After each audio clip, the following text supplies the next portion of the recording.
Everything in the cosmos has a genesis and is given order by infinite intelligence. All things that come into existence have it as their primary source and first cause. Also, you as a unique human are a clear manifestation of this power. You therefore have no restrictions other than those you voluntarily or knowingly place in your own head. Moreover, unshakable tenacity, fully applied faith, and unwavering belief is all that is required to access this creative ability. The reason Napoleon Hill used the term infinite intelligence is that it is inclusive of all religions. This God has names that belong to Buddhists, Christians, Hindus, Muslims, Jews, and followers of all other global faiths. The term infinite intelligence is one that everybody may use and comprehend. Before going to this video, be sure to subscribe to this channel and hit the notification bell to get notified when I post a new video. Infinite intelligence. In its dormant state, infinite intelligence is a treasure. It is the force that gives everything in the cosmos order and genesis, to use scientific terminology. You may use this power to open the doors to your state of mind, which is a pleasure and inner serenity. You will be in that condition when you realize that you have put in the necessary work to achieve your goals and have invested your passion and chutzpah in being your best. I used to stress out a lot when I was younger. I also gave a lot of thought to how I could resolve the issues in my life. My thoughts were obviously always racing. Despite all of my planning, very nothing in my life altered. Think of a jar with water in it and sand at the bottom. The water turns murky when someone walks by and rattles the jar. The sand grains hanging in the jar would scatter the light beam if you pointed a flashlight at it. Let's say you leave the jar alone for a while. The water would clear up and the sand grains would fall to the bottom of the jar. The light beam is precise and focused as it goes through the jar. Your mind is represented by the jar and its water, your ideas by the sand, and your awareness by the light beam. My head was once filled with gloomy thoughts. Luckily, this is not how my life currently is. My thoughts are mostly calm. I think about issues just before I go to sleep when I have them. I wake up in the morning and take a shower. The magic then begins to happen. I am inundated with suggestions for how to solve my problem. I don't come up with the insights that I get on my own. Instead, I provide room for others to do so.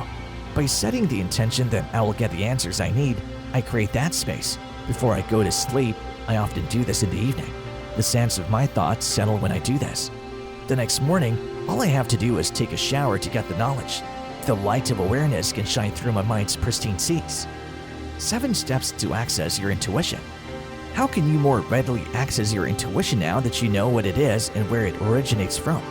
The actions that follow might serve as a guide for developing your intuition. You get a little bit closer to awakening and believing in that calm voice inside with each step you take. While the stages are listed in a linear order, feel free to concentrate on them in any order because mastering any one of them will assist to reinforce the others as you progress toward increased intuitive awareness. 1. Keep your real self in mind. This is the primary starting point for intuitive development.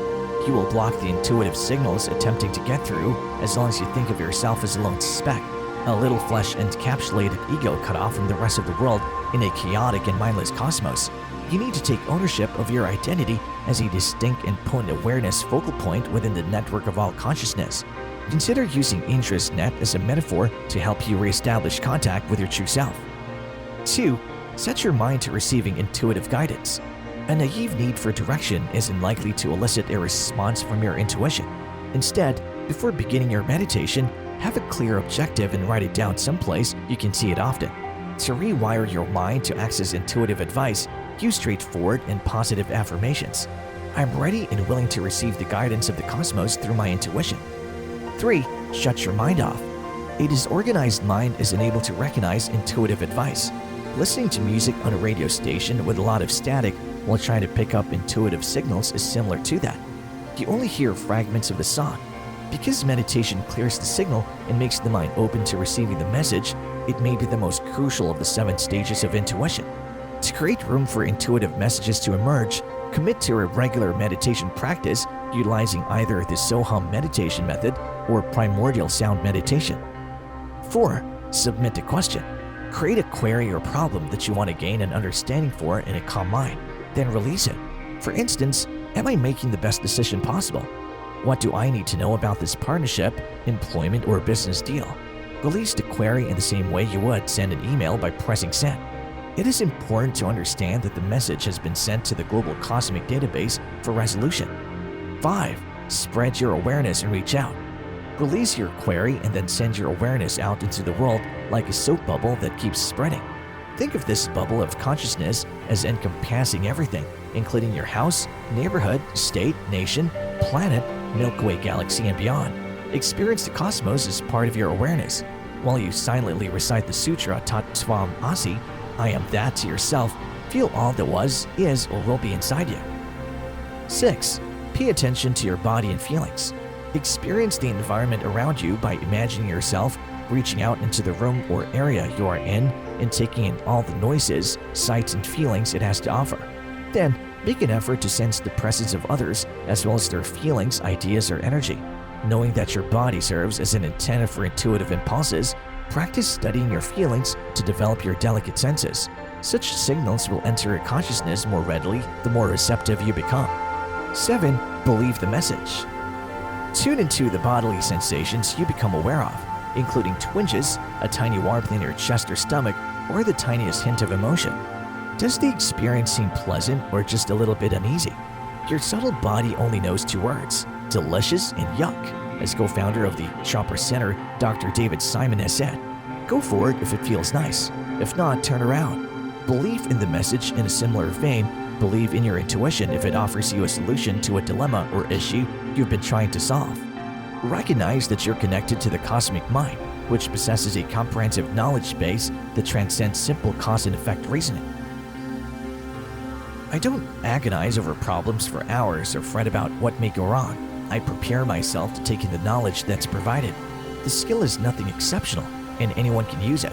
In actuality, most of us have gone through this at some point in our lives. This experience is sometimes referred to as intuition. There's an easy technique to distinguish between intuition and habitual thinking. There won't be any corresponding emotional response when you have an intuitive encounter. On the other hand, when you're thinking, you will experience feeling.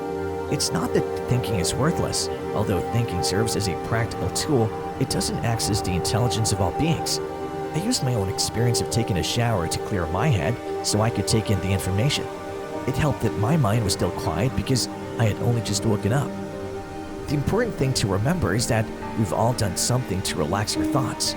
The most important scientific discoveries have been discovered by people who are not thinking about them. While daydreaming, Einstein developed the theory of relativity. To get the sand to settle and the water to become clear, figure out what works for you.